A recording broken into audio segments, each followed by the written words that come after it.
Hello students, कैसे हैं आप सब लोग। बच्चों, आज हम करने वाले हैं ग्रेड 6 की साइंस क्यूरियोसिटी का चैप्टर नंबर 11 नेचर्स ट्रेजर्स। इसमें आपको मैं पूरा चैप्टर एक्सप्लेन करूंगी और उसके बाद मैं आपको इसके नोट्स और एमसीक्यूज और एनसीईआरटी के क्वेश्चन आंसर्स प्रोवाइड करूंगी। तो चैप्टर पहले अच्छे से समझ लेते हैं ताकि बाकी सारी चीज़ें करने में हमें आसानी हो जाए। तो let's start. Nature's treasure. Nature का मतलब जो हमारी नेचर है, हमारी प्रकृति है, उसने हमको क्या क्या दिया है, क्या क्या खजाना है उसमें। School vacations are always a fun for Bhumi and Surya. तो स्कूल वेकेशन, जब गर्मियों की छुट्टियां होती हैं तो सबको बहुत मज़ा आता है। This vacation they visit their Ajji grandmother. Ajji lives in a village on the edge of the forest in the Western Ghats. तो इस बार वो अपनी छुट्टियां मनाने के लिए अपनी ग्रैंड माँ दादी के पास गए। The air in the village is fresh and cooler than the city. तो वो उसकी जो दादी हैं वो कहाँ रहती थी, एकदम एक जंगल के एज पे रहती थी। वो वेस्टर्न घाट्स में रहती थी, तो वहाँ की जो एयर थी वो फ्रेश थी और ठंडी थी सिटी से। They can see beautiful hills, streams and many interesting plants, animals, birds around them. तो उनको वहाँ पे बहुत सारी नेचर से रिलेटेड चीज़ें देखने को मिली, एनिमल्स, बर्ड्स और प्लांट्स वगैरह। One afternoon, Bhumi and Surya ask Ajji to tell them more about the place. Ajji says, "Children, do you know that this place has several treasures of nature that enrich our lives?" तो उसकी दादी माँ बताती हैं कि ये जो place है, जो जगह है, यहाँ पे बहुत सारी प्रकृति के खजाने हैं। The pure air is refreshing and the soil is so fertile that it support variety of living beings. तो यहाँ पे जो एयर है वो बहुत फ्रेश है, एकदम पॉल्यूशन से फ्री है, और जो यहाँ की सॉइल है वो बहुत ज़्यादा उपजाऊ है। Moreover, this place gets plenty of sunlight which is useful in many ways. तो यहाँ इस जगह पे बहुत सनलाइट भी आती है जो कि बहुत इम्पॉर्टेंट है, यूजफुल है। Different variety of trees provide food and shelter to animal, including various birds and insects. Can you think of more such treasures of nature? तो बोलती हैं कि यहाँ पे इतना बड़ा जंगल है जो कि सबको खाना और रहने की जगह देता है, एनिमल्स एंड बर्ड्स वगैरह को। इंसेक्ट्स, बहुत अलग अलग तरह के यहाँ पे जानवर भी आपको मिलेंगे। तो बच्चों की दादी माँ पूछती है, क्या तुम्हें और ऐसे नेचर के ट्रेजर्स के बारे में पता है जो खजाने हैं। ये देखो, इनकी दादी माँ बाहर बैठी है और कितना प्यारा गार्डन है जहाँ इन लोग खड़े हैं। उसके पास एक ट्री है, पीछे जो है एनिमल्स है, काओ, गोट, और पीछे की तरफ ग्रीनरी ग्रीनरी है। तो ये सब गाँव में होता है, फॉरेस्ट में होता है। चलो, Bhoomi replies, Ajji we use water for drinking and growing vegetables. तो वो बताती है, हाँ, नेचर के ट्रेजर में हमको पानी पता है जो कि बहुत ज़रूरी है। Ajji says, yes, we need these treasures for our survival and for making our lives more comfortable. अज्जी बोलती है, हाँ, हमको ये सब चाहिए, पानी, फ्रेश एयर, ताकि हमारी लाइफ कंफर्टेबल हो सके, हम जी सकें। Without these treasure of nature, any form of life on the earth is not possible.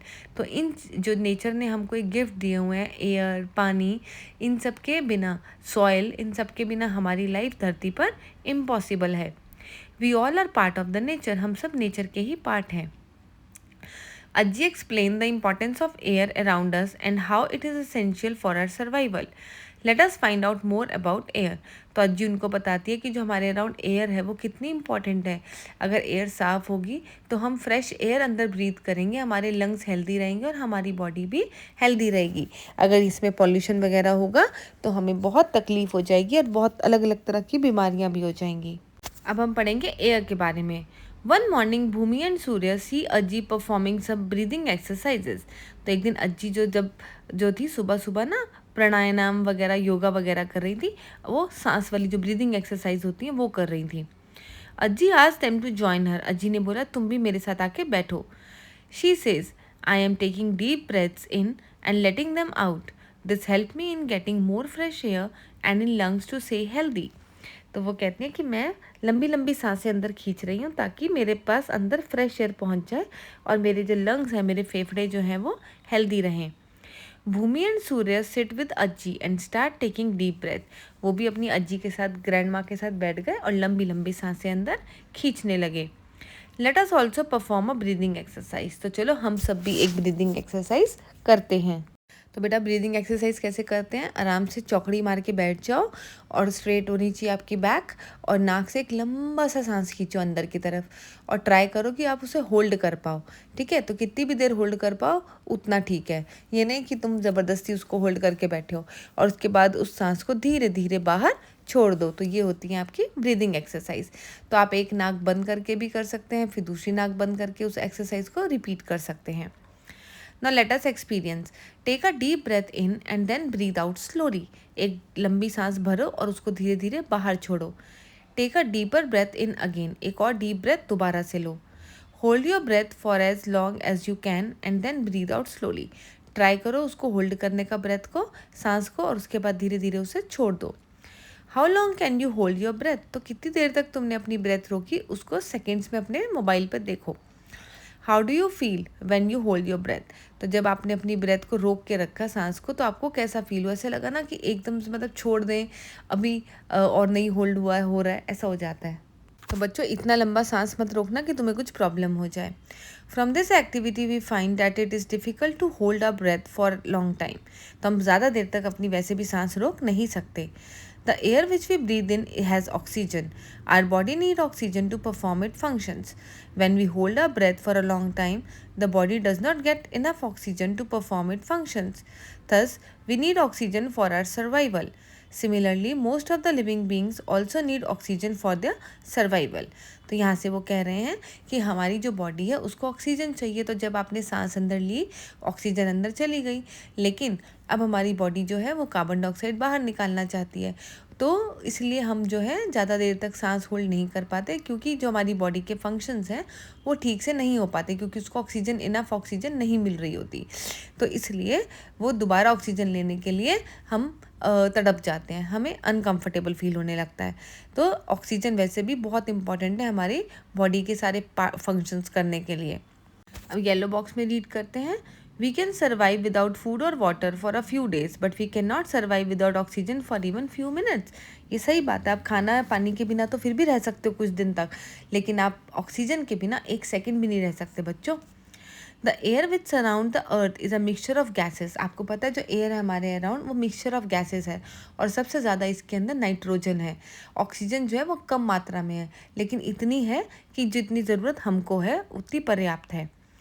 Can you name some gases which are present in the air? Air contain nitrogen, oxygen, argon, carbon dioxide and other gases in small quantities. तो ये सारी gases जो हैं air में present हैं। कौन कौन सी? आपकी नाइट्रोजन है, ऑक्सीजन, आर्गन, CO2, ये सब। Figure 11.1 gives the composition of the air in percentage. तो आगे आपको फिगर दिखाएंगे जिसके अंदर परसेंटेज दी हुई है सारी गैसेस की। Notice that in figure there are 100 squares. Out of 100 squares, 78 are occupied by nitrogen, 21 are occupied by oxygen and 1 by argon. तो वो कह रहे हैं सबसे ज़्यादा जो आप 100 स्क्वायर्स के अंदर उन्होंने शो किया है कि कितनी गैसेस हैं, उसमें से 78% जो है वो सिर्फ नाइट्रोजन ही है, क्योंकि नाइट्रोजन सबसे ज़्यादा क्वांटिटी में है। उसके बाद 21% आपकी ऑक्सीजन आती है। तो 1% जो है फिर आपकी आर्गन है, carbon dioxide and other gases हैं। नाउ परसेंटेज हम देखते हैं फिगर में। यहाँ पे डायग्राम में देखो, ये ब्लू कलर में जितनी है सारी नाइट्रोजन है, उसके बाद जो रेड कलर में आपको दिख रहा है ये ऑक्सीजन है, और फिर जो पिंक कलर में ना इसके अंदर आपकी आर्गन, CO2 और बाकी सारी गैसेस हैं। सोचो कार्बन डाइऑक्साइड कितनी कम है, लेकिन फिर भी कितना पॉल्यूशन क्रिएट कर रखा है। You notice the presence of air when the leaves of a tree rustle, the clothes hanging on the clothesline sway, और the pages of an open book begin to flutter once the fan is switched on. तो देखो आपको हवा का कब पता चलता है कि हमारे अराउंड हवा है, कुछ गैसेस हैं, कुछ है, आपको कैसे पता चलता है? अगर आप फ़ैन चलाते हैं तो आपकी बुक्स उड़ने लगती हैं, है ना? आप देख तो नहीं सकते हवा को, आपने ऑक्सीजन, नाइट्रोजन कभी देखी तो नहीं ना। तो प्रेजेंस ऑफ एयर तभी पता लगती है हमें जब हम देखते हैं अच्छा ट्रीज से जो पत्ते हैं वो हिल रहे हैं, कपड़े जो हैंग किए हमने वो भी हिल रहे हैं, ऐसे। Moving air is called wind. तो जो मूविंग एयर होती है उसको हम विंड कहते हैं, उसको हम कहते हैं जो हवा चल रही है। Sometime it blows fast, for example during a storm, और sometime it blows gently as breeze. तो कभी कभी बहुत फास्ट विंड चलती है, तूफान आ जाता है अगर, और लेकिन कभी कभी वो बहुत धीरे धीरे चलती है। You must have played the phirki, paper pinwheel many times. Let us make a phirki by performing activity 11.2। फिरकी सबने देखी है बच्चों, वो जो गोल सी चक्री होती है उसके पीछे एक डंडी लगी होती है, उस डंडी को अगर आप पकड़ते हैं और भागते हैं उसको लेकर, तो वो जो गोल चक्कर ऊपर लगा होता है वो गोल गोल घूमने लग जाता है। क्यों? क्योंकि जब उसके पंखुड़ियों पे हवा लगती है तो वो उससे उसको मोशन मिलता है और वो गोल गोल घूमने लगता है। तो इससे पता चलता है कि हमारे अराउंड एयर है। देखो ये चक्री बनानी सिखाई है, टेक अ स्क्वायर पेपर, एक स्क्वायर पेपर ले लो, 15 सेंटीमीटर लिया इन्होंने। A pair of scissor, all pin and soft stick, एक डंडी सी ले लो और पिन ले लो। Follow the instruction as shown in the figure. अब उसको ये चारों तरफ से ना इसको ऐसा फोल्ड कर लो, उसके क्रीज बन जाएंगी। और थर्ड स्टेप में इन्होंने क्या किया, इसको कट कर दिया साइड से और फिर उसको फोल्ड कर दिया है। तो इस तरीके से उन्होंने चक्री बना ली, फिर उसके ऊपर पिन लगा के पीछे डंडी से अटैच कर दिया है। तो जो जो बच्चा बनाएगा ना वो अपनी फ़ोटो भेजना, ठीक है, कमेंट सेक्शन में, मैं भी देखूंगी किसने बनाई। चलो अब आगे चलते हैं। Now you can hold the phirki in your hand and run. अब इस फिरकी को पकड़ के भागो। You can also blow air on it, या तुम पंखा चला दो और उसके ऊपर। What do you observe? Does the phirki rotate? When you move a little back and forth the phirki rotates. अगर आप आगे पीछे भी थोड़ा चलोगे तो भी ये फिरकी जो है घूमने लगेगी। What makes the phirki rotate? किसकी वजह से फिरकी रोटेट हुई है? ऑब्वियसली हवा की वजह से। It is a wind that makes a phirki rotate. The working of a windmill is similar to that of a phirki. तो जो विंड मिल्स आपने देखी है ना, बड़ी बड़ी लगी होती हैं इलेक्ट्रिसिटी जनरेट करने के लिए, तो ये भी इसी उस पे प्रिंसिपल पे जो है वो वर्क करती है। विंड आती है और ये गोल गोल घूमती हैं, तो ये विंड की एनर्जी ये लोग इलेक्ट्रिसिटी में यूज़ करते हैं बनाने में। Windmills can be used to run flour mills, to pull up the water from the well or to generate electricity। तो windmills के ये सब काम है। क्या क्या कर सकती हैं? वो जो फ्लावर मिल होती है, मतलब जिसमें चक्की वगैरह आटा वगैरह पीसा जाता है वो, या वाटर निकालना है, अगर पानी निकालना है आपको कुएं में से, उससे भी हेल्प करती हैं, और इलेक्ट्रिसिटी जनरेट करने में हेल्प करती हैं, बिजली बनाने में। In India, there were many windmill farms. A windmill farm is an area that has a large number of windmills which use the energy of the wind to generate the electricity. India में ऐसे बहुत बड़े बड़े windmill farm हैं जहाँ पर windmill को use किया जाता है इलेक्ट्रिसिटी बनाने के लिए। ठीक है, इसके अंदर विंड एनर्जी जो है आपकी इलेक्ट्रिकल एनर्जी में वो कन्वर्ट करा देते हैं। Mupandal Wind Farm in Tamil Nadu, Jaisalmer Wind Park in Rajasthan, and Brahmanvel Wind Farm in Maharashtra. They are some of the leading windmill farm in our country. Find out more other windmill farms in our country. तो ये तीन जो है ये बहुत important और बहुत बड़े windmill farms हैं इंडिया में। We have learned that air is very important for us. Water too is essential and precious for us. How do you feel when you cannot get water to drink, especially when you are thirsty? Let us find out more about water. तो अभी आपने देख लिया air, हवा हमारे लिए कितनी ज़रूरी है। अब हम पढ़ेंगे कि वाटर हमारे लिए कितना ज़रूरी है। आपको पता है जब आपको प्यास लगती है तो आप किस तरीके से आपको पानी चाहिए होता है ना, कितनी आपको तड़प हो जाती है। तो water, Bhumi and Surya help Ajji in filling the trough of water for the cows. तो काउस जो होती हैं वो ऐसे उनका हौदी सी बनी होती है, उसके अंदर पानी डाल के वो पीती हैं। They also help her in watering plants such as vegetables and medicinal herbs in the garden. तो वो अपनी दादी के साथ हेल्प करते हैं उनको पानी देने में पौधों को। Ajji teaches them how to water the plant so that every drop is use and none of it goes waste. तो अज्जी उनको समझाती है कि किस तरीके से पानी देना है, कितना पानी देना है, ताकि पानी वेस्ट ना हो। Can you think of some more uses of water in your daily life? Write down the response in the blank bubble. तो क्या आपको पता है आप पानी और किस लिए यूज़ करते हैं?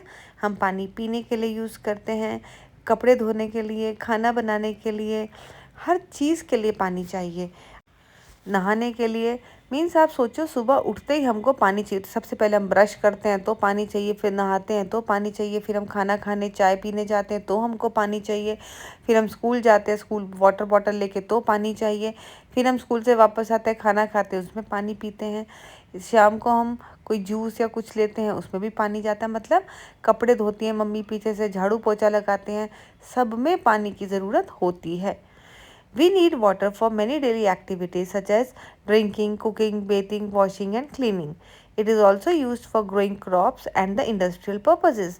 अब बड़ी बड़ी इंडस्ट्रीज़ हैं वहाँ पानी चाहिए। अगर आपको क्रॉप्स उगानी है, गेहूँ वगैरह जो भी उगाने हैं प्लांट्स, उन सब में पानी चाहिए। Where do we get water from? तो हमें पानी मिलता कहाँ से है? Make a list of different sources of water. तो कहाँ से मिलता है बेटा? ओशियन से, तालाब से, पॉन्ड से, यही सब नेचुरल रिसोर्सेज है ना वाटर के। सबसे बड़ा है ये जो वाटर साइकिल होती है हमारी, पानी इवेपोरेट करता है फिर वो रेन की फॉर्म में नीचे आता है, तो इस तरीके से पानी हमें निरंतर मिलता रहता है। Water covers about 2/3 of the earth surface. Most of the water is found in ocean and sea. तो पानी जो है 2/3 हिस्सा जो है हमारी धरती का पानी है, और ओशियन वाटर है, सी वाटर है जो कि सॉल्टी है। However, the water is saline or salty. The saline water is not fit for domestic, agricultural and industrial use. तो जो saline water है आपका नमक वाला पानी, उसको हम किसी भी यूज़ में नहीं ला सकते, ना तो वो इंडस्ट्रीज़ में इस्तेमाल होता है, ना वो पीने या खाने के काम आता है. For all these activities, we need fresh water, which is present in the form of ice sheet or snow, river or lakes on the surface of the earth and underground. तो हमें जो पानी चाहिए पीने के लिए या अपनी डेली एक्टिविटीज़ के लिए वो फ्रेश वाटर होना चाहिए. और फ्रेश वाटर आपको कहाँ मिलता है? आपने देखा है माउंटेन्स के ऊपर जो है वो आइस जमी रहती है, वहाँ से पिघल पिघल के पानी जो है वो नदियों में आता है. फिर हमको वहाँ से नदियों से या लेक से, रिवर से, पॉन्ड से, इन सब से पानी मिलता है fresh water. Fresh water present in the ice sheets. Fresh water present in ice sheet और स्नो और underground water is difficult to access. अब देखो ये वाला पानी जो है ये हमें मिलना थोड़ा मुश्किल हो जाता है, जो आइस की फॉर्म में लगा हुआ है ना, या फिर जो अंडरग्राउंड है. अब कैसे निकालेंगे उस पानी को? A very small fraction of the fresh water present in the pond, river, lakes and wells is easily accessible. तो बहुत कम क्वांटिटी है उस फ्रेश वाटर की जो कि हमें ईजिली से, आसानी से मिल जाता है. Water is precious. वाटर बहुत ज़्यादा इम्पॉर्टेंट है.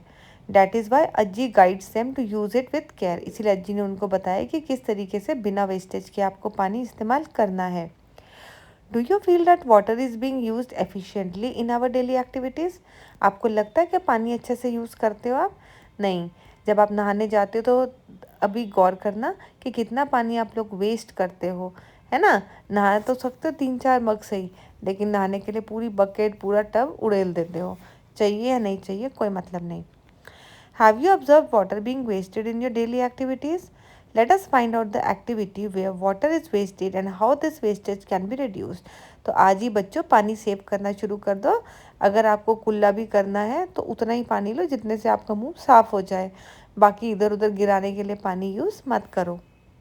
Activity 11.3, let us find out. Fill the column 2 and column 3 of the table.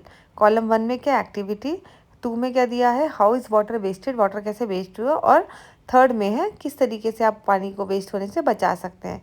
तो पहला हैंड वॉशिंग में, हाउ इज़ वाटर वेस्टेड, हम हैंड वॉश करने के लिए व्हेन वी टेक सोप तो हम टैप को ओपन कर देते हैं और जब तक हमारा सोप लगता है हम उसको एकदम अपने हाथ पे रिंस अच्छे से मलते हैं आगे पीछे, तब तक पानी चलता रहता है. तो इस तरीके से पानी वेस्ट हो रहा होता है. तो make sure whenever you take soap then put it gently on your hands, और जब आपका वो प्रोसीजर ख़त्म हो जाए तभी आप टैप चलाएं और अपने हैंड को वॉश करें. दूसरा, वॉशिंग क्लोथ्स. क्लोथ्स के अंदर हम कितने सारी बकेट्स यूज़ करते हैं. पहली बकेट में उसको भिगोते हैं, फिर उसको धोते हैं, फिर उसको दोबारा से धोते हैं. इस तरीके से नहीं करना है. ट्राई कि आप कम पानी यूज़ करके अपना जो है क्लोथ्स वॉश करो. तो फर्स्ट एक्टिविटी आपकी हैंड वॉशिंग. इसके अंदर पानी कैसे वेस्ट होता है, tap kept running while rubbing the hands. And आप क्या कर सकते हैं इसके अंदर, close the tap while applying soap and use limited water.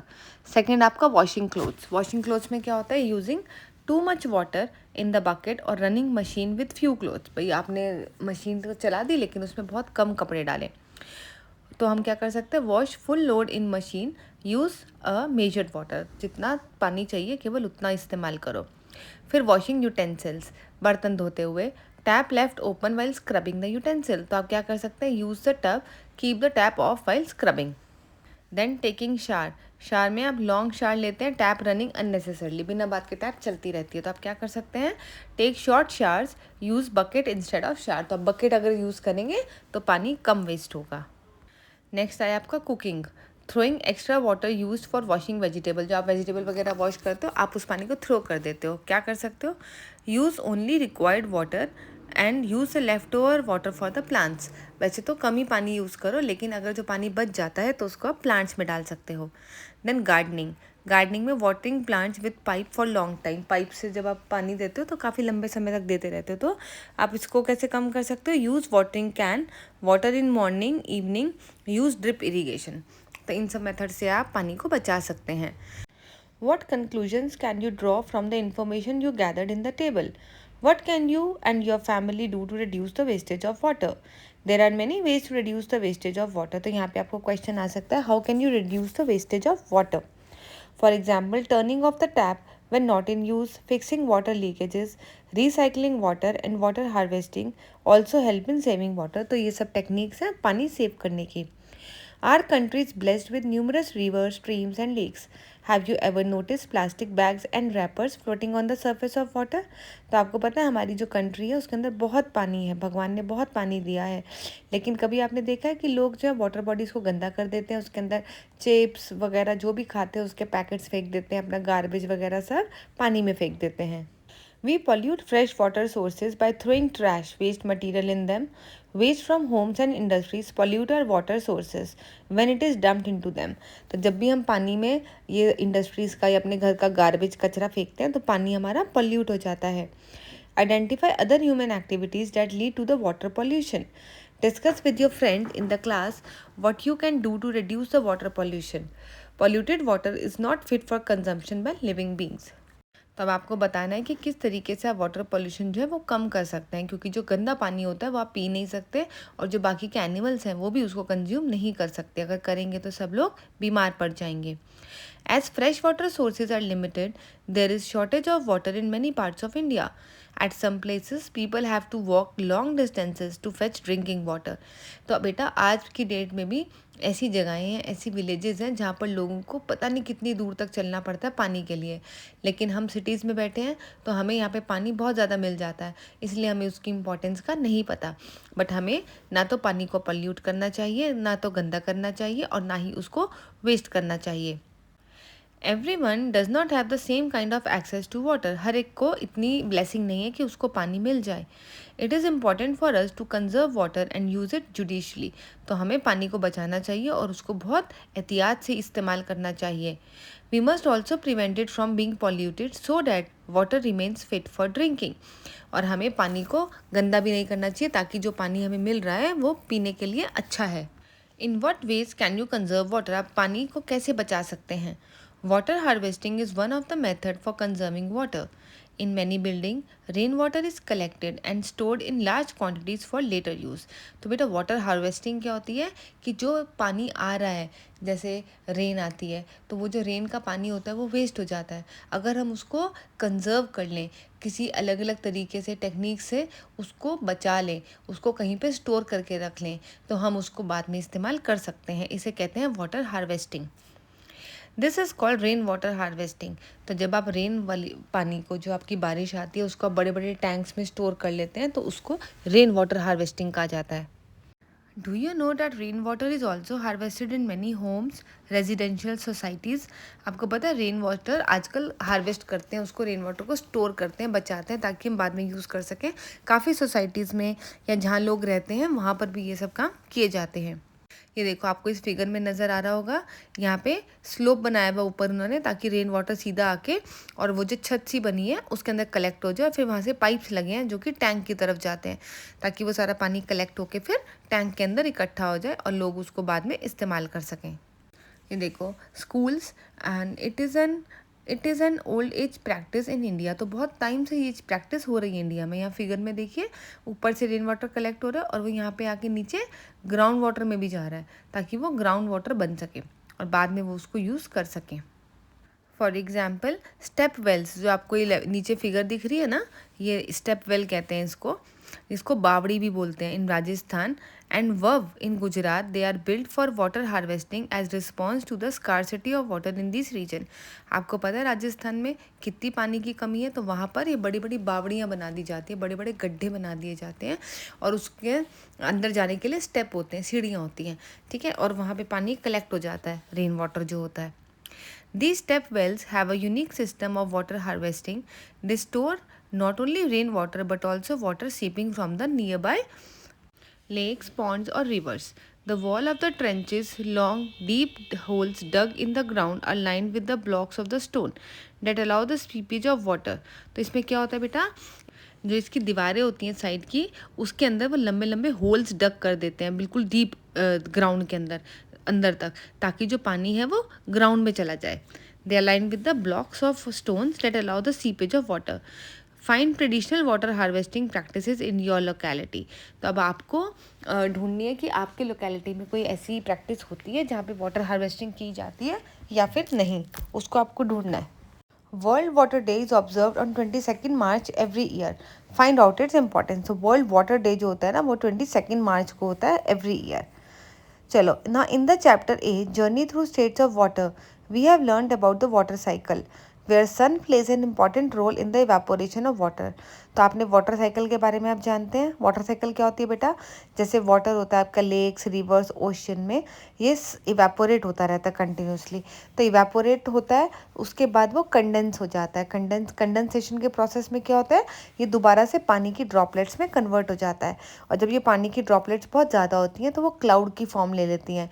और जब क्लाउड बहुत हैवी हो जाता है, उसके अंदर बहुत सारी वाटर ड्रॉपलेट इकट्ठी हो जाती हैं, तो प्रेसिपिटेशन होता है, मतलब रेनफॉल हो जाता है। और वो जो पानी ऊपर इवेपोरेट होके गया था वो वापस धरती पर आ जाता है। इसको हम कहते हैं वाटर साइकिल। तो निरंतर चलता रहता है, जिससे कि हमारे जो नेचर में पानी का बैलेंस बना रहता है। Have you ever observed your mother or grandmother cut raw mangoes and expose them to the hot sun for several days to dry? Let us explore more about the energy from the sun. आपने देखा होगा जब आम का अचार या फिर जो आलू के चिप्स वगैरह बनते हैं तो उसको छत के ऊपर डाल दिया जाता है काट के, ताकि सनलाइट जो है उसके ऊपर पड़े और उसके अंदर से जितना भी मॉइस्चर है, पानी का कंटेंट है, वो इवेपोरेट हो जाए। क्योंकि अगर मॉइस्चर रहता है अचार या किसी भी चीज़ में तो उसको आप लंबे टाइम तक स्टोर नहीं कर सकते हो। और आपको तो पता ही है, जब अचार बनता है तो वो 1 साल 2 साल आराम से चल जाता है, जस्ट बिकॉज उसके अंदर मॉइस्चर नहीं होता। चलो अब हम पढ़ेंगे energy from the sun. On a sunny day Bhumi and Surya are helping Ajji dry chillies in the sun. तो अब भूमि और सूर्य जो है वो क्या कर रहे हैं, अपनी अज्जी ग्रैंड मदर को हेल्प कर रहे हैं मिर्चियाँ सुखाने में। We use the heat from the sun to dry it. We can use dried chilli when fresh ones are not available. तो वो ये सूखी मिर्चियाँ जो है इस्तेमाल कर सकते हैं जब उनको फ्रेश चिलीज ना मिले। I will give you some to take home.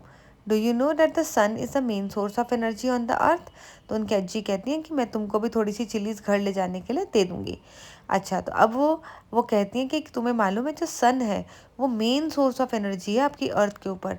सन नहीं होगा ना तो बेटा पूरी अर्थ से लाइफ ही ख़त्म हो जाएगी। All plants and animals are dependent on it. तो सारे प्लांट्स, एनिमल्स, हम सब उसी पे डिपेंड है, सन पे। We use heat and light from the sun for various purposes.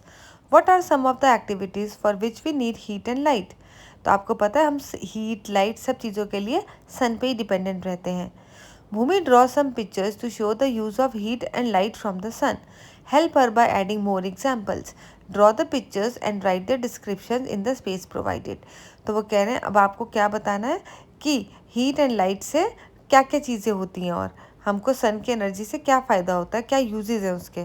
तो ये कुछ यूजेस है आपकी सन की एनर्जी के। सबसे पहले कपड़े सुखाने के काम आता है। देन ड्राइंग फूड आइटम वगैरह ड्राई करने के काम आता है। सोलर कुकर आपको पता है खाना बनाने के काम आते हैं, उसमें सन की एनर्जी, हीट एनर्जी यूज़ होती है। देन सोलर वाटर हीटर्स, ये भी इस्तेमाल किए जाते हैं पानी को गर्म करने के लिए। One afternoon, Bhumi and Surya pass by the field near the Aji house, where they see cow grazing the grass. They talk about the sun being the main source of energy. Read the conversation carefully and answer. तो उन्होंने एक दिन देखा दोनों बच्चों ने कि काव जो है वो घास खा रही है। उसके बाद वो क्या बात कर रहे थे कि सन जो है वो मेन सोर्स है एनर्जी का। तो आओ उनकी कन्वर्सेशन सुनते हैं वो क्या बातें कर रहे थे। देखो भूमि बोल रही है, look at this cow, it is grazing the grass and getting energy from it. तो काउ जो है वो घास खा रही है और इससे उसको ताकत मिलेगी। तो बच्चा क्या कहता है, no I think the cow is getting energy from the sun. वो कह रहे हैं नहीं, इस काउ को तो एनर्जी जो है वो सन से मिल रही है। तो लड़की कहती है, the cow is standing in the sun but it does not mean that it is getting energy from the sun. वो कह रही है काउ खड़ी ज़रूर है सन में, लेकिन इसका मतलब ये नहीं कि उसे एनर्जी मिल रही है। तो बच्चा कहता है लड़का, the cow is eating grass, grass leaves need sunlight to grow, so the main source of energy is the sun, this way the cow get energy from the sun. बिल्कुल सही बात है।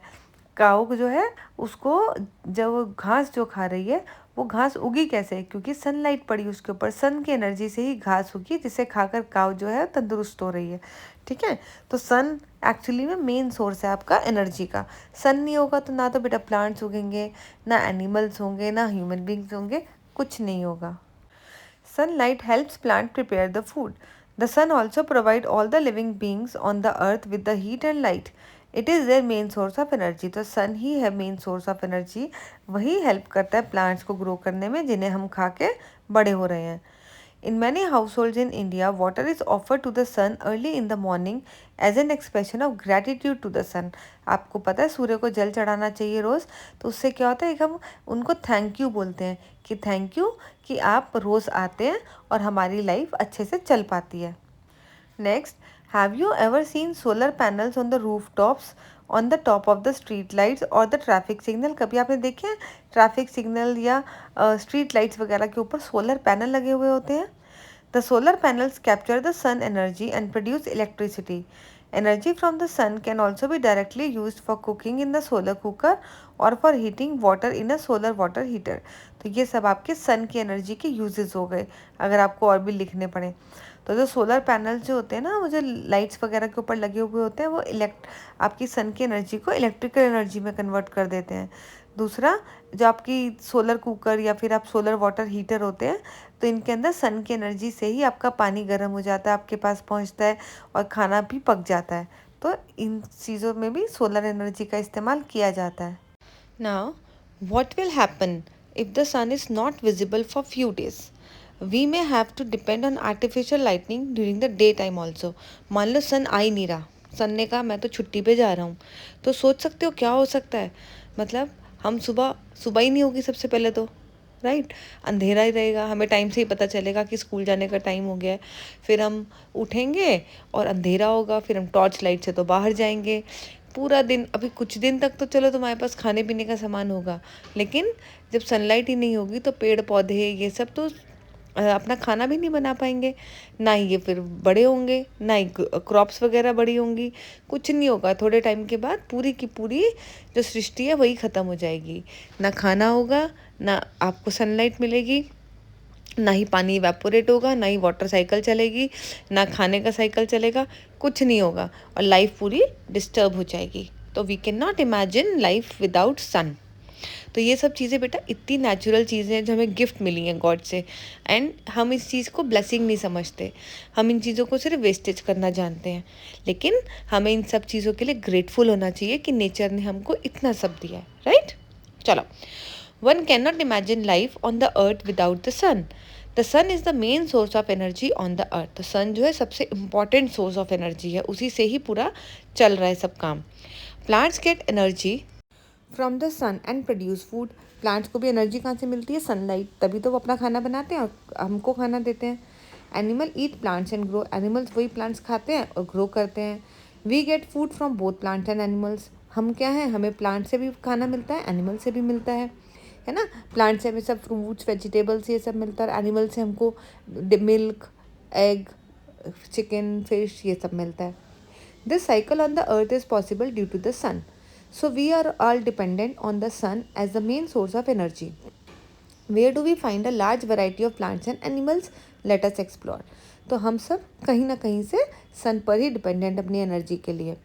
Now we will read about forest. Forest क्या होते हैं? जंगल.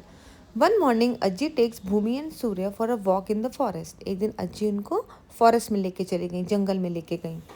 They find a variety of herbs, shrubs and trees in the forest. वहाँ पे उन्हें अलग अलग तरह के ट्रीज और प्लांट्स देखने को मिले. अज्जी explain, forests are large areas with dense growth of various type of plants. On the way, they collect some नीलिकाई, means Kannada term for Indian gooseberries. जो इंडियन गूसबेरीज होती हैं उन्हीं का एक कन्नड़ की टर्म है नीलिकाई. तो वो उन्होंने रास्ते में कलेक्ट की. That have fallen on the ground.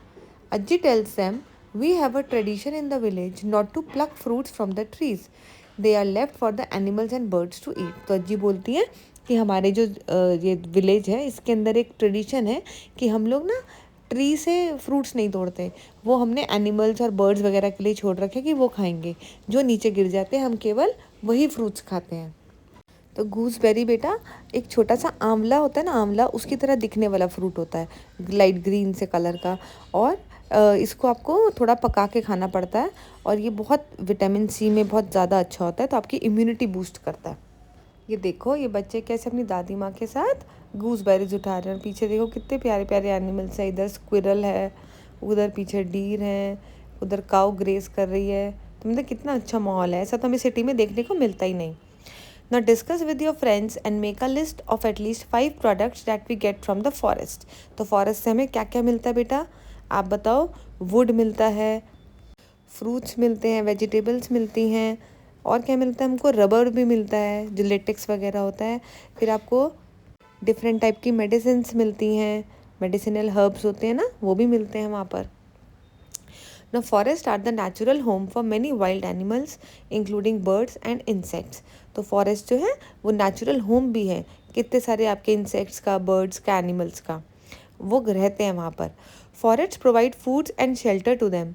In nature every animal depend on other life form for survival. Nature में सब एनिमल्स एक दूसरे पे डिपेंडेंट रहते हैं। The diversity of life form ensure food for every living being. तो यही जो डाइवर्सिटी है वो इंश्योर करती है कि फूड साइकिल मेंटेन रहे।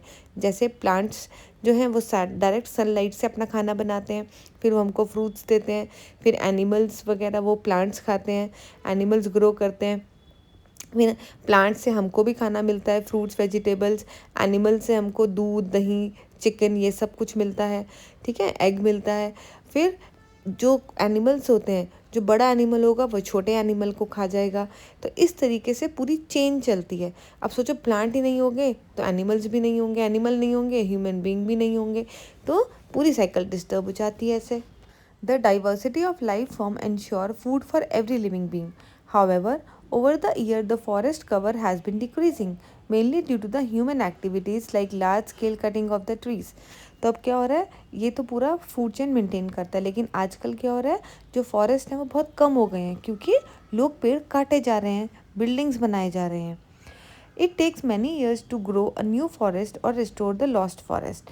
तो बहुत साल लग जाते हैं कोई लॉस्ट फॉरेस्ट जो है उसको ठीक करने में या फिर नए नए फॉरेस्ट बनाने में, क्योंकि कट ज़्यादा रहे हैं ट्रीज, प्लांट कम हो रहे हैं। Therefore, we must preserve and use forests responsibly so that they get enough time to replenish या regenerate.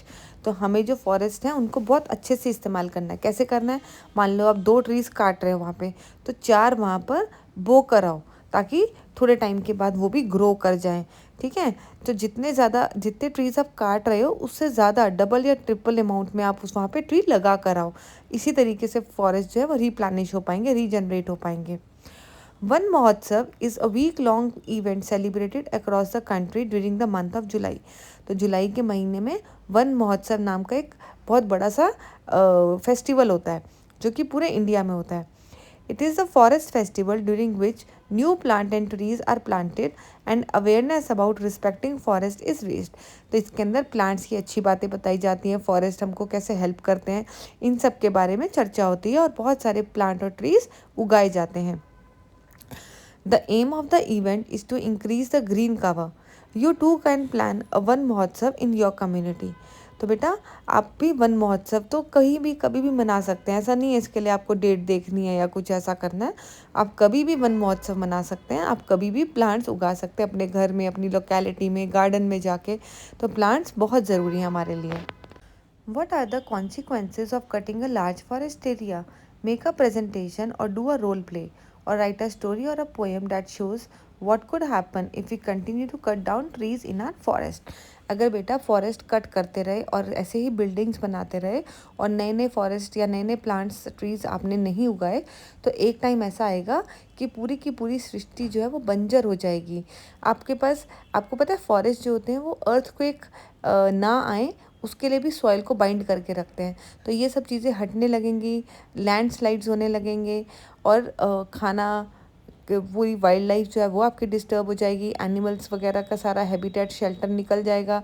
वो कहाँ जाएंगे, फिर वो आपके सिटीज़ में एंटर कर जाएंगे, आपको वहाँ पे प्रॉब्लम क्रिएट करेंगे। आपने देखा है ना आजकल कभी कभी शेर, चीता जो है वो सिटी में आ जाते हैं, क्यों, क्योंकि उनके घर हमने तोड़ दिए हैं। तो इस तरीके से पूरी लाइफ जो है वो डिस्टर्ब हो जाएगी। इसीलिए फॉरेस्ट को बचा के रखो। From the ancient times, India has a tradition of respecting, protecting and preserving the forest. तो पुराने ज़माने से ही जो लोग थे ना वो फॉरेस्ट को प्रोटेक्ट किया करते थे, उनका एक ट्रेडिशन था, कल्चर था। You have already learned about the sacred grooves in the chapter Diversity of the Living World. Many efforts have been made by common people to prevent the cutting of the trees and then saving the forest. One such effort is the famous Chipko movement. आपको पता है चिपको movement हुआ था, उसके अंदर लोग जो थे वो पेड़ों से जाके लिपट गए थे, चिपक गए थे कि इन पेड़ों को आप नहीं काट सकते। It is started in early 1917 Uttarakhand, previously the part of Uttar Pradesh. तो उत्तराखंड आपको पता है वहाँ पर ये हुआ था। Local women actively participated in this movement, they encircled and hug the trees to protect them from being felled. कि भाई ये तोड़े, आप इन्हें काट नहीं सकते। ये देखो वुमेन कैसे पूरा घेरा बना के पेड़ के अराउंड खड़ी हो गई हैं कि आप इस पेड़ को नहीं काटेंगे। आप सोच रहे हो फॉरेस्ट के लिए कितना प्यार है उन लोगों के दिल में। तो ऐसा ही प्यार आप सबको भी अपने मन में जगाना है। चलो फिर से हम भूमि और सूर्य के पास चलते हैं। During their walk in the forest, Bhumi and Surya notice that there are lot of leaves on the ground and the soil feels damp. तो जब वो चल रहे थे ना फॉरेस्ट में, तो उन्हें एहसास हुआ कि जो मिट्टी है वो गीली है, थोड़ी सी डैम्प है, ठीक है। और बहुत सारे लीव्स जो है, पत्ते जो है वहाँ ग्राउंड पे गिरे हुए हैं। Ajji explain the root of the plant hold on to the soil and prevent it from being washed away. तो उन्होंने उन्हें समझाया कि किस तरीके से जो ट्रीज़ और प्लांट्स होती हैं उनकी जो जड़ें होती हैं वो मिट्टी को आपस में बांध के रखती हैं, ताकि मिट्टी पानी से चली ना जाए, ठीक है ना, निकल ना जाए। आप देखेंगे कभी आपने घर में मिट्टी डाल के देखना उसके ऊपर, फ्लोर के ऊपर, और पानी डालना उसके ऊपर, तो मिट्टी बह जाएगी, लेकिन इसमें वो नहीं बहेगी। The leaves that fall from the trees decay and enrich the soil with the nutrients। और जो पत्ते गिर जाते हैं ना बेटा, धीरे धीरे वो एक खाद बन जाती है, मैन्योर बन जाता है, ऑर्गेनिक मैन्योर। तो और वो सॉइल को फिर से न्यूट्रिएंट्स प्रोवाइड करता है। This soil is used by new plants and trees to grow. फिर यही जो आपकी सॉइल है वो काम आती है नए नए प्लांट्स और ट्रीज को उगने में। This is an example of recycling in nature. Let us investigate the soil in more detail. तो यही इस तरीके से रिसाइकल चलती रहती है आपकी नेचर में। नेचर खुद ही इतनी सफिशिएंट है बेटा, उसको इंसान की ज़रूरत नहीं है। वो खुद ही इतनी सफिशिएंट है कि वो अपने प्लांट्स उगा सकती है, अपना मैन्योर खुद बना सकती है, पानी भगवान दे देता है वाटर साइकिल से, तो हर चीज़ हो जाती है। आप में से कोई जाता है क्या बेटा फॉरेस्ट के अंदर पानी देने के लिए? कोई नहीं जाता जंगल में। जंगल में यही नेचुरल चीज़ों से ही आपके ट्रीज़ और प्लांट्स उगते हैं। Now we will learn about soil, rock and mineral. मिट्टी, पत्थर और खनिज पदार्थों के बारे में पढ़ेंगे। Bhumi, Surya and Ajji came back home from the forest. वो फॉरेस्ट से अपने घर आ गए। Bhumi and Surya help Ajji in preparing the soil in the garden for planting some vegetables. तो आपको पता है ना, कोई भी अगर आपको वेजिटेबल या फ्रूट उगाना है तो उसके लिए आपको पहले सॉइल प्रिपेयर करनी पड़ती है। कैसे? आप सॉइल को थोड़ा डिग करते हैं, खोदते हैं, फिर उसको अपने हाथ से थोड़ा फ्लफ़ी बनाते हैं, फिर उसके अंदर सीड डालते हैं, हल्का सा खाद डालते हैं, थोड़ा सा पानी डालते हैं, ऐसे करके। Ajji asked them to dig the soil gently and loosen the lumps. कोई उसके अंदर गांठ या ऐसा कुछ पत्थर वत्थर नहीं होना चाहिए, अदरवाइज वो सीड की ग्रोथ में हैम्पर करता है, उसको ग्रो नहीं होने देता। You have already learned in the chapter Living Creatures, exploring their characteristics, that for plants to grow, the space between the soil particles not only provides sufficient air but also space for the roots to grow easily। अगर उसके अंदर वो fluffy होगी आपकी soil, तो उसके अंदर air होगी। एयर बहुत ज़रूरी है आपके सीड को ग्रो करने के लिए। दूसरा, उसको स्पेस भी मिलेगी। Bhumi and Surya could see small pebbles, the root of the plant and a few earthworms too in the soil। तो उनको क्या क्या मिला सॉइल के अंदर? छोटे छोटे पत्थर मिले, और आपने देखे अर्थवॉर्म्स होते हैं। अर्थवॉर्म बहुत इंपॉर्टेंट होता है सॉइल की फर्टिलिटी इंक्रीज़ करने के लिए, उसको उपजाऊ बनाने के लिए, क्योंकि वो कंटिन्यूसली ना आपकी सॉइल को डिग करते रहते हैं, इधर उधर घूमते हैं, तो सॉइल जो है ऊपर नीचे होती है, जिसकी वजह से उसके अंदर एयर आ जाती है। Do you realize that earthworm are natural agents that help in turning and loosening the soil? तो earthworm जो एक तरह से भगवान ने नेचुरल एजेंट्स भेजे हुए हैं कि आप सॉइल के अंदर एयर लाते रहो, क्योंकि वो मूव करते हैं इधर से उधर। While Bhumi and Surya help Ajji, let us do our own experiment by performing activity 11.4। अब हम एक एक्टिविटी करते हैं, चलो। तो क्या है हमारी activity? Collect the sample of soil from the different areas around your home and school. तो जहाँ भी आप जाएं, घर में, आपके घर के अराउंड या गार्डन के अराउंड या स्कूल के अराउंड जो भी सॉइल के सैम्पल्स मिलेंगे आपको, वो कलेक्ट करके ले आओ। Guess what could be there in different soil. तो अलग अलग सॉइल में आपको क्या मिलेगा?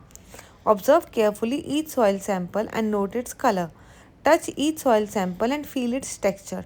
तो आप जितने भी सॉइल इकट्ठे करके लाए हैं उसके सैम्पल्स, उन सब का आप टेक्सचर देखो कि किस तरीके की सॉइल है, ये गीली है कि ड्राई है, कि इसके अंदर कंकड़ पत्थर ज़्यादा हैं या ये एकदम सॉफ्ट है, ऐसे सब चीज़ें। और सबसे इम्पॉर्टेंट बात याद रखना, जब भी आप कोई भी सॉइल सैंपल लेकर आ रहे हो तो अपने हैंड अच्छे से वॉश कर लेना, क्योंकि उसके अंदर जर्म्स बैक्टीरिया हो सकते हैं जो कि आपकी तबीयत ख़राब कर सकते हैं। अब आपको क्या करना है बच्चों, observe the soil sample with your naked eye, मतलब जैसे ही आप देखते हैं ना वैसे सॉइल को देखो, क्या ऑब्जर्व किया आपने। If you have a magnifying lens look the soil through it, अगर आपके पास वो लेंस है तो उससे आप सॉइल को देखो कि कैसी लग रही है, तो उसमें अपने टेबल में फिल करो। अब आपने जो फार्म से सॉइल लिए जो प्लो करने के बाद थी, मतलब वहाँ पे जो है फार्मर ने उसको प्लो कर दिया था, डिग कर दिया था, तो आपको फर्टाइल और डार्क सॉइल दिखेगी वहाँ पे। उसकी कैसे होगी ऑब्जर्वेशन, अगर आप देखेंगे उसको तो डार्क ब्राउन होगी, क्रम्बली होगी और लूज होगी, क्योंकि वो ऑलरेडी प्लोड सॉइल है।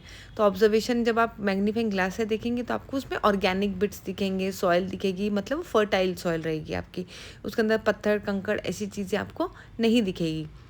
अब जो रोड साइड से आप उठा के लाए हो वो आपको डस्टी, गंदी सी दिखेगी, लाइट ब्राउन, ग्रे या फिर हार्ड या फाइन दिखेगी, ठीक है ना, थोड़ी थोड़ी क्रम्बली दिखेगी, और वो छोटे छोटे पत्थर होंगे उसके अंदर, खुरदरी खुरदरी सी होगी, इसे सॉफ्ट नहीं होगी।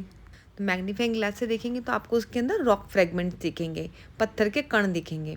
अब आप कंस्ट्रक्शन साइट से लाए हैं तो वो तो और भी पुअर क्वालिटी होगी, उसके अंदर आप बिल्कुल भी प्लांट्स वगैरह उगा नहीं सकते, वो रॉकी होगी, बहुत पत्थर होंगे और पुअर क्वालिटी होगी, येलो, रेड या फिर हैवी क्लॉड्स के तरह होंगे, मतलब आपको दिखती होगी ना वहाँ की सैंड से ईंटें वगैरह उसके अंदर मिली होंगी रेड कलर की ऐसा। और उसके अंदर जब आप मैग्नीफाइंग ग्लास से देखेंगे तो आपको क्ले पार्टिकल, मिनरल पार्टिकल, ये सब नज़र आएगा। चलो, is there any difference between your guess and what you can actually observe when you look closely? Do you see any difference in the soil sample taken from the different places? हाँ, जब हमने देखा और magnifying glass से देखा तो थोड़ा थोड़ा अलग दिखा है ना, क्योंकि मैग्नीफाइंग ग्लास से हमको चीज़ें और बिग होके दिखती हैं, और दूसरा हर तरफ की जो सॉइल थी वो अलग क्वालिटी की थी। कोई फर्टाइल सॉइल थी, कोई सॉइल ऐसी थी जिसके अंदर आप बिल्कुल भी प्लांट्स नहीं उगा सकते। Do you see difference in what you are able to observe with your naked eye and what you can observe with a magnifying glass?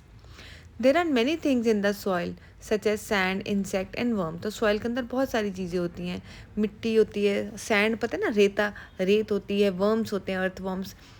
There may be many small organisms that we cannot see with our naked eyes. उनके अंदर bacteria, micro organisms, ये सब भी होते हैं जो कि आप खाली अपनी आंखों से नहीं देख सकते। Plant and animals also become part of the soil as they decompose and decay. आपको पता है एनिमल्स वगैरह जब बेचारे मर जाते हैं तो उनकी बॉडीज़ कहाँ जाती हैं, बाकी एनिमल्स खा जाते हैं, जो जो रिमेन्स होते हैं वो वहीं सॉइल के अंदर रह जाते हैं और सॉइल को आपकी फर्टिलिटी प्रोवाइड करते हैं, डिकम्पोज होते रहते हैं वहाँ पर। The soil sample collected from different places may be of different colours because they may contain different materials. तो आपको जो सॉइल अलग अलग जगहों से दिखेगी उनके कलर भी आपको अलग दिखेंगे, क्योंकि हमने अलग जगह से उनको लोकेशन से उठाया है, उनके अंदर अलग अलग मटीरियल्स हैं। Have you ever wondered how soil is forming? Soil is formed by disintegration या breaking apart of the rocks by the action of the sun, water and living organisms over a long time, that is thousands of years. There are different type of soil. Some are of good for growing certain type of crops. अब देखो, आपको पता है soil बनती कैसे है? आपने तो देख ली गार्डन के अंदर सॉइल है, सड़क पे सॉइल है, लेकिन सॉइल कैसे बनती है बेटा? बहुत लंबे समय तक क्या होता है ना, जैसे रॉक्स होते हैं, बड़े बड़े पहाड़ों पे बड़े बड़े पत्थर होते हैं, तो उनके अंदर कभी बारिश आती है ना, तो बारिश आती है तो पानी उसके अंदर सीप कर जाता है, चला जाता है। फिर जब ठंड पड़ती है, विंटर पड़ती है, तो वो जो पानी उसके अंदर गया हुआ है वो फ्रीज़ हो जाता है। फिर जब समर्स आती हैं तो जब वो पानी फ्रीज़ हो जाता है, आइस बन जाती है, तो उसके ऊपर क्रैक्स आने लगते हैं धीरे धीरे रॉक्स के ऊपर। और फिर जब समर्स आती हैं तो वो पानी बाहर आ जाता है, मतलब आइस जो है वो पिघल जाती है। तो इस तरीके से कंटिन्यूसली रॉक के अंदर चेंजेस होते रहते हैं, कभी वो एक्सपैंड करता है, कभी ऐसा कॉन्ट्रैक्ट होता है। तो उसकी वजह से रॉक्स छोटे छोटे पार्टिकल्स में टूटने लगते हैं। पहले तो वो टूटेंगे, फिर वो और छोटे होंगे, फिर वो नदियों नालों के साथ बहकर आगे चले जाएंगे, और फिर अब नदियों के एक्शन से, रेन के, इन सब की चीज़ों की वजह से वो और छोटे छोटे पार्टिकल्स में टूटते रहते हैं कंटिन्यूसली। और इस तरीके से जब मिलियन ऑफ ईयर्स हो जाते हैं, थाउजेंड ऑफ ईयर्स हो जाते हैं, तो वो सॉइल बन जाती है, ठीक है, बिल्कुल पतली पतली।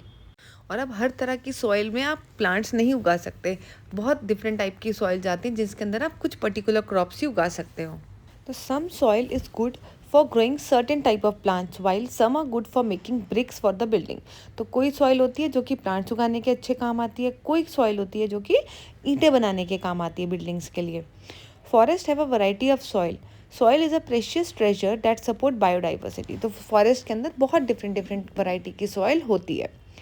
You may have seen rocks in your surrounding. Rocks are used in construction of houses, building, temples, roads, dams, tabletops. तो रॉक्स आपने देखे होंगे, पत्थर पत्थर भी बहुत सारी चीज़ें बनाने के काम आते थे, बिल्डिंग्स बनाने के काम आते हैं, आपके टेम्पल्स बनते हैं। रॉक्स भी बहुत डिफरेंट टाइप के आते हैं बेटा। Some rocks like slate they are used for roofing and laterite can be used as a building material like bricks. Some of the important rocks are granite, sandstones and marble. आपने देखा होगा ना, लोगों के घर में अलग अलग टाइप के रॉक्स की या जो फ्लोर होते हैं उसके ऊपर टाइल्स लगी होती हैं, अलग अलग मार्बल्स लगे होते हैं। तो ये सब डिफरेंट टाइप ऑफ रॉक्स हैं। Human beings have been using rocks to make tools such as hand axes and arrowheads since thousands of years. तो ह्यूमन बींग्स होते हैं वो हम लोग काफ़ी टाइम से चीज़ें इस्तेमाल कर रहे हैं, जैसे हैंड एक्स, वो जो आपकी एक्स होती है ना, कुल्हाड़ी टाइप, जिससे आप प्लांट्स कट करते हैं, तो वो सब भी रॉक्स के उसके आगे से बनी होती हैं।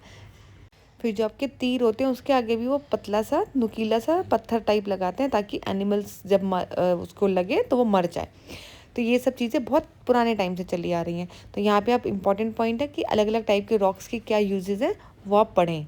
ये देखो, रॉक्स जो है रूफ बनाने के काम आई है, छत बनाने के काम आई है।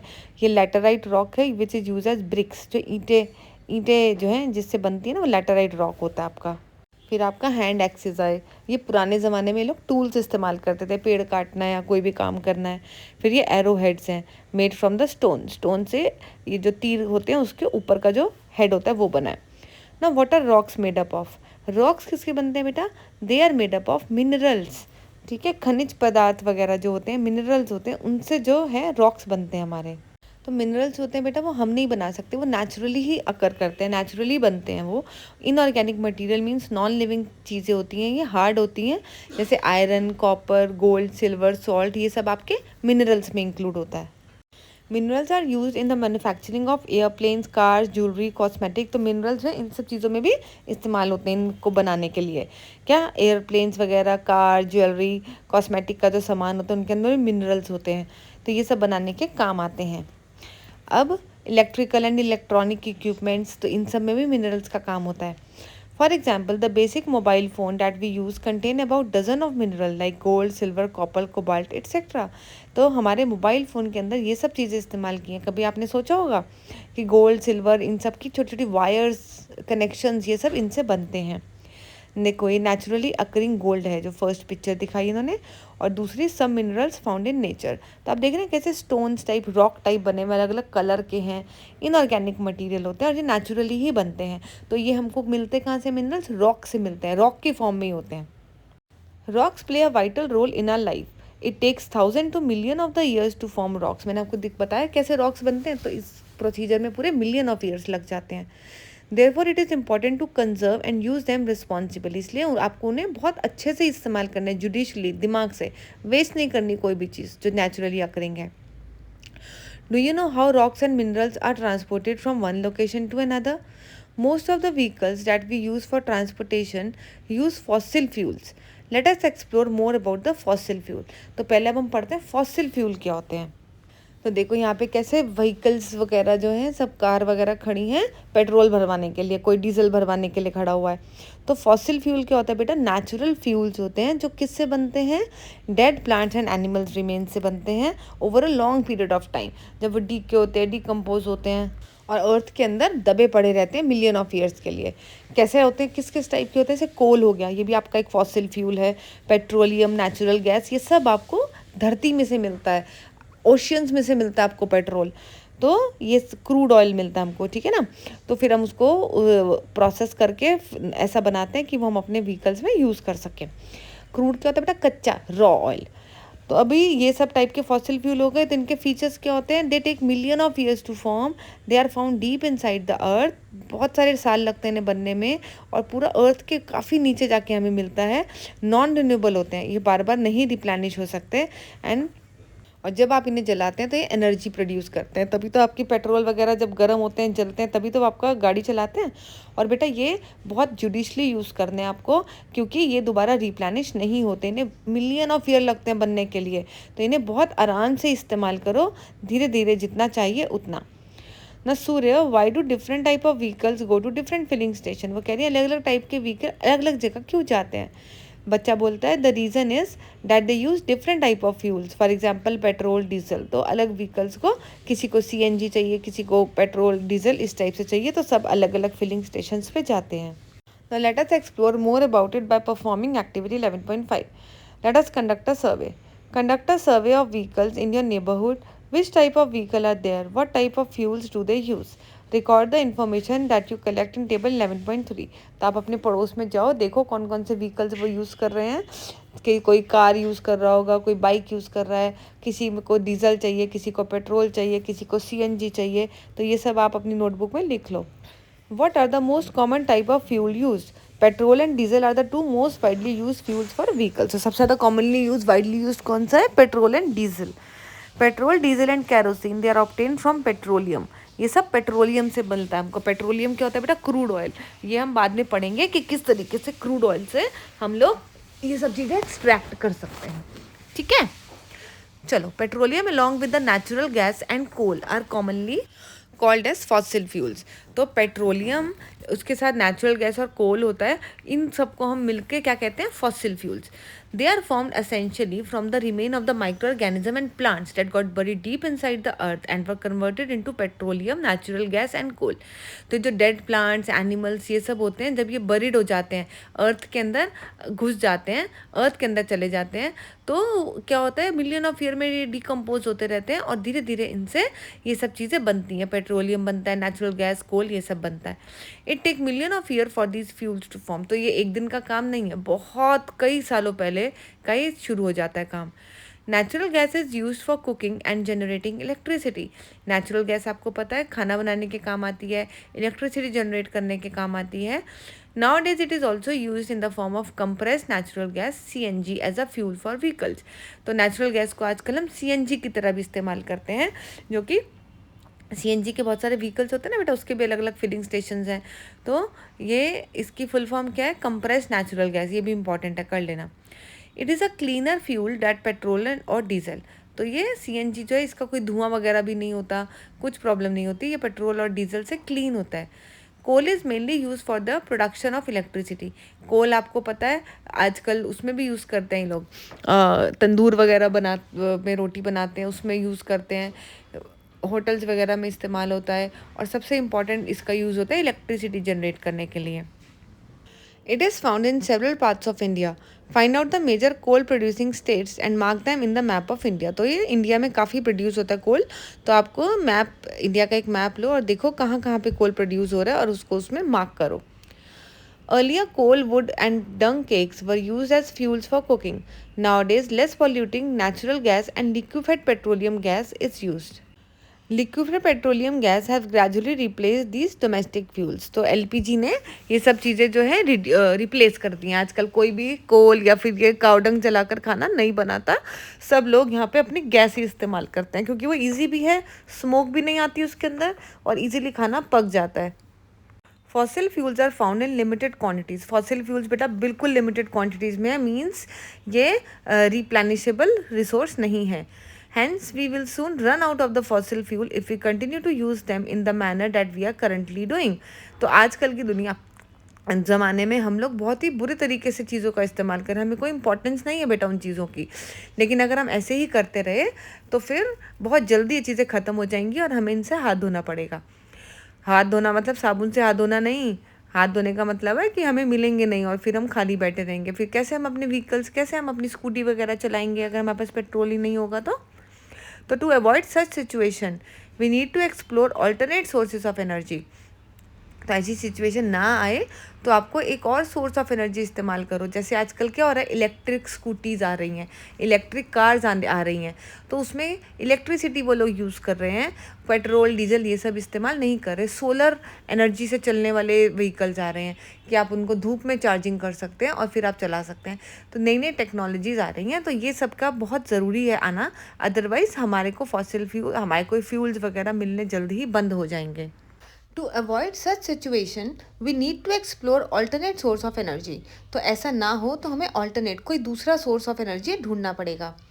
When fossil fuels are burnt, smoke and carbon dioxide gas are produced, which pollutes the air. अब जब ये पेट्रोल या डीजल वगैरह जब जलते हैं तो क्या होता है, तो ये हमारी एयर को पॉल्यूट करते हैं, राइट। इसमें से स्मोक निकलती है, कार्बन डाइऑक्साइड गैस निकलती है, जो कि हमारे इन्वायरमेंट को पॉल्यूट करती है, गंदा करती है। Over dependence on fossil fuels for transportation and as domestic fuels has resulted in large scale air pollution. अब क्योंकि हम इन फ्यूल्स पे बहुत ज़्यादा डिपेंडेंट हो चुके हैं ट्रांसपोर्टेशन के लिए और अपनी बाकी सब चीज़ों के लिए, कहीं भी आना जाना हो हम सब क्या यूज़ करते हैं, अपनी गाड़ियाँ ये सब, तो इससे क्या होता है, इससे पोल्यूशन होता है इन्वायरमेंट में, जिसकी वजह से हम बहुत ज़्यादा इन्वायरमेंट को नुकसान पहुँचा रहे हैं। Now let us do our bit to conserve the fossil fuels by, हम कैसे अपने फॉसिल फ्यूल्स को बचा सकते हैं। वॉकिंग और cycling to nearby places, अगर आप कहीं भी जा रहे हैं आसपास तो आप साइकिल से जाइए या फिर वॉक करके जाइए, हर जगह अपनी कार या स्कूटी लेकर मत जाइए।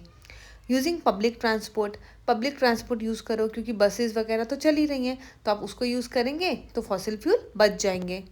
चलो अब हम करते हैं natural resources, renewable and non renewable. अच्छा बच्चों, नेचुरल रिसोर्सेज सबको पता है, जो कि हमें नेचर से मिलते हैं। रेन्यूएबल का मतलब जो बार बार हमको मिलते रहते हैं, वो रीप्लेनिश होते रहते हैं, दोबारा आते रहते हैं और हम उसे इस्तेमाल करते हैं।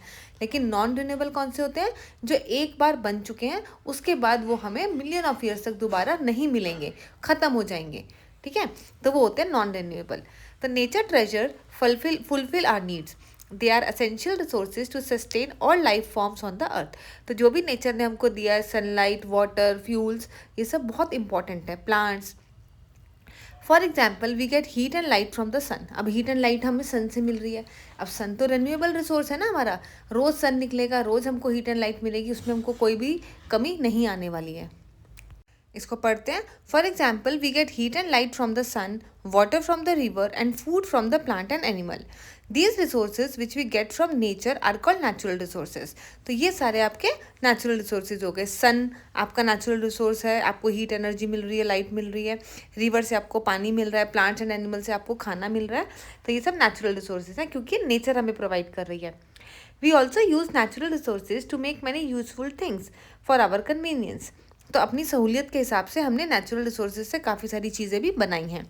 For example electric bulb, furniture, solar panel, bicycle etcetera. तो ये सब चीज़ें इंसान ने बनाई हैं।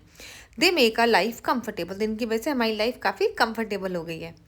All such resources created by human beings are called human made resources. अब क्योंकि ये ह्यूमन बींग्स ने बनाई है, ठीक है, तो ये मैन मेड रिसोर्सेज हो गए या फिर ह्यूमन मेड रिसोर्सेज हो गए। तो कोई आपसे ह्यूमन मेड रिसोर्सेज या नेचुरल रिसोर्सेज की डिफरेंस पूछेगा या उसकी डेफिनेशन पूछेगा तो आप ये लिख देंगे।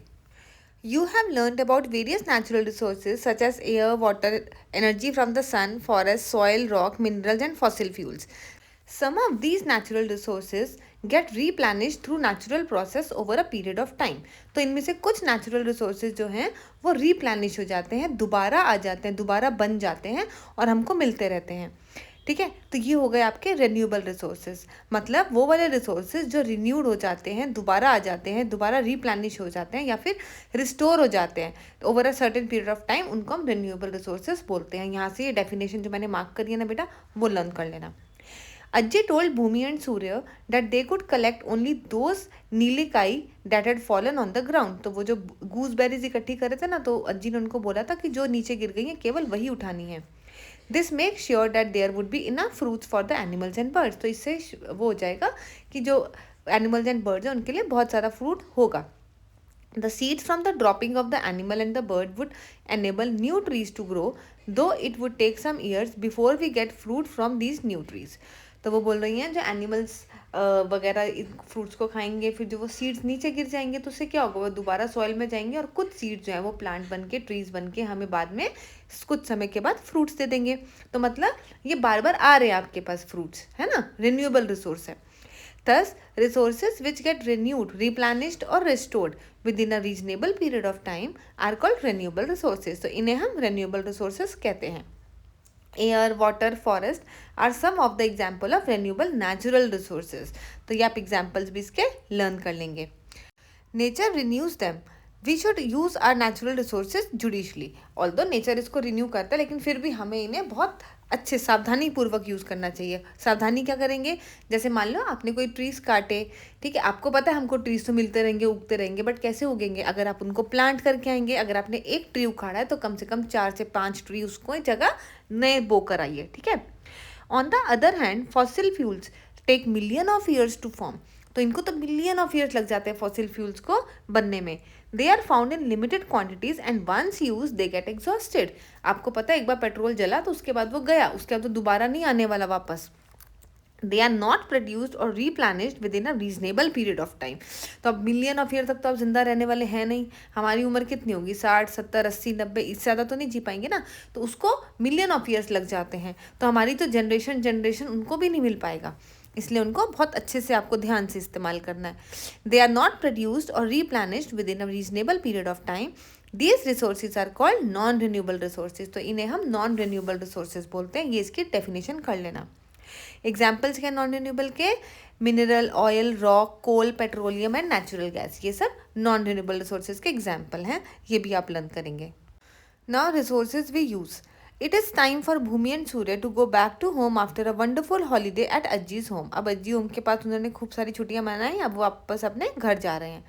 देयर अम्मा, mother, comes to pick them up. Bhumi and Surya show her the vegetable plants that have started to grow in the garden and the dried chilies given by Ajji to take home. तो उन्होंने अपनी मम्मा को दिखाए vegetable plant जो उन्होंने उगाए थे, और बाकी जो चिलीज दी थी ना उनकी अज्जी ने, वो भी दिखाई। They noticed changes in the color of the skyline and the smell of the air once they reached the city. अब जैसे ही वो सिटी पहुँचे, अपने शहर पहुँचे, वहाँ पर उनको पॉल्यूशन नज़र आया, तो उनको वहाँ पे स्काई में भी उतना क्लियरिटी नज़र नहीं आई और एयर भी थोड़ी पॉल्यूटेड लगी। There are very few trees, the air does not smell as good as the air at the Ajji place. वो कहते हैं अज्जी प्लेस के पास जो एयर थी ना वहाँ पे वो बहुत अच्छी स्मेल करती थी, बट यहाँ की एयर जो है वो अच्छी नहीं है। They can smell smoke from the vehicles.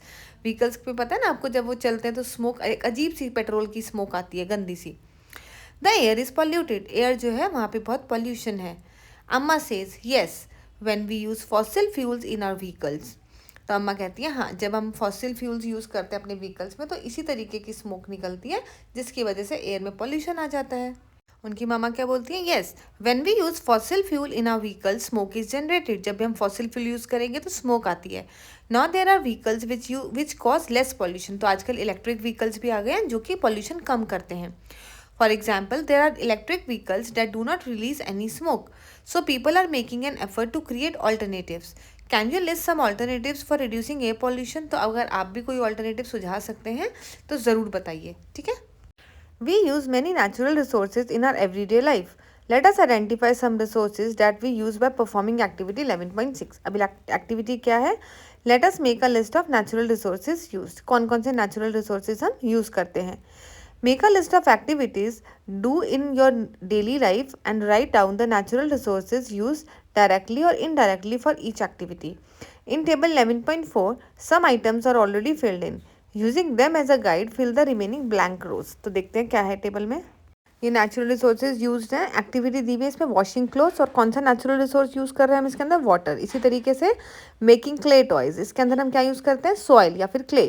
फिर कलेक्टिंग फायरवुड, इसके अंदर आप वुड या ट्रीज, फॉरेस्ट, ये सब यूज़ करते हैं। फिर मेकिंग काइट्स, काइट बनाने में आप पेपर यूज़ करते हैं जो कि वुड से आता है, अल्टीमेटली बैम्बू से आता है। हैविंग ब्रेकफास्ट, तो फूड आइटम कौन कौन सी यूज़ करते हैं आप, क्रॉप्स, मिल्क, एग, ये सब प्लांट और एनिमल से मिलते हैं। तो ये सब नेचुरल रिसोर्सेज हम डेली एक्टिविटी में यूज़ करते हैं। How many natural resources did you list, compare your list with that of your friend. अब आप ये लिस्ट अपने दोस्त के साथ कर सकते हैं, अगर आपके दोस्त ने भी यहीं से पढ़ा होगा तो फिर दोनों की सेम हो जाएगी, तो आप कुछ अलग कर लेना, ठीक है। You and your friends have listed many natural resources that we use every day. These resources are air, water, soil, and food from plants and animals. We get these resources from nature and also make things using them for our consumption. Therefore, we must conserve our natural resources and use them responsibly without wasting them. तो हमें अपने natural resources conserve करके रखने और उन्हें बहुत अच्छे से use करना है. This way we can continue to fulfill our present needs while also saving for the future and without harming the environment. इस तरीके से हम अपने environment को भी बचा लेंगे और अपनी future generation जो आ रही हैं उनके लिए भी ये सब natural resources बचा के रखेंगे. Earth provide enough to satisfy every man's need, but not for every man greed.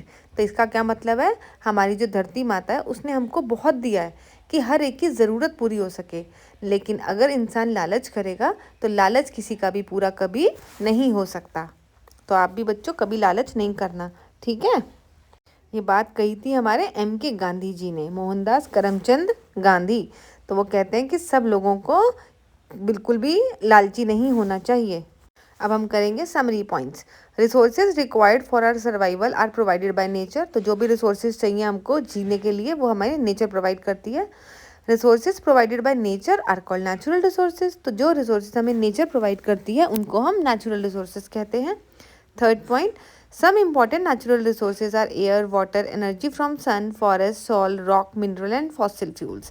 तो ये सारे natural resources के examples हैं. Fourth point, resources created by human beings to meet their needs are called human made resources. तो जो resources human beings ने create किए हैं अपनी needs को meet करने के लिए, ज़रूरतों को पूरा करने के लिए, उसे man made या human made resource कहते हैं. Next point, natural resources can be classified as renewable resource and non-renewable resource. हमने एक डिटेल में पढ़ लिया है. Now, resources that get renewed, replenished or restored by natural process within a reasonable period are called renewable resources. तो जो खुद ही replenish हो जाते हैं, दोबारा से वापस आ जाते हैं, वो renewable resources होते हैं. Next point, resources that are in limited quantities and do not get replenished within a reasonable period are called non-renewable resources. तो जो resources अपने एक पर्टिकुलर पीरियड में नहीं आते हैं वापस, उनको हम नॉन रिन्यूएबल बोलते हैं. जैसे फॉसिल फ्यूल्स, पेट्रोलियम, ये सब हो गया, इन्हें मिलियन ऑफ ईयर्स लगते हैं बनने के लिए. Last point, all living beings including human depend on natural resources for their survival, so we should use them judiciously. तो क्योंकि सारे ह्यूमन बींग्स जो हैं वो नेचुरल रिसोर्सेज पे ही डिपेंडेंट रहते हैं अपने सर्वाइवल के लिए, तो उसे हमें बहुत एहतियात से यूज़ करना चाहिए, वेस्ट नहीं करना चाहिए. तो आई होप बच्चों इस चैप्टर को पढ़ने के बाद आप अपने घर में फालतू की इलेक्ट्रिसिटी खर्च नहीं करेंगे. अगर आप कहीं बाहर घूमने जा रहे हैं, अगर अपने फ्रेंड के साथ जा रहे हैं तो एक ही स्कूटी पे जाएंगे. अगर आप हो सके आपके मम्मी पापा ऑफिस जा रहे हैं तो वो अपने दोस्तों के साथ क्लब करके एक ही गाड़ी में जा सकते हैं. तो इस चीज़ों ये सब चीज़ें अगर सारे लोग फॉलो करेंगे ना तो बहुत फ़ायदा होगा, है ना. तो इसके साथ बच्चों ये चैप्टर फिनिश होता है. अच्छे से आपको समझ में आ गया होगा. ये मत सोचा करो कि वीडियो लंबा हो गया. एक बार चैप्टर समझ में आया ना तो आपको सारे क्वेश्चन आंसर्स, नोट्स, MCQs अपने आप आ जाएंगे बेटा, कोई दिक्कत नहीं आएगी. ठीक है, चलो ऑल द बेस्ट. अच्छे से पढ़ना. Take care, stay aware, bye bye.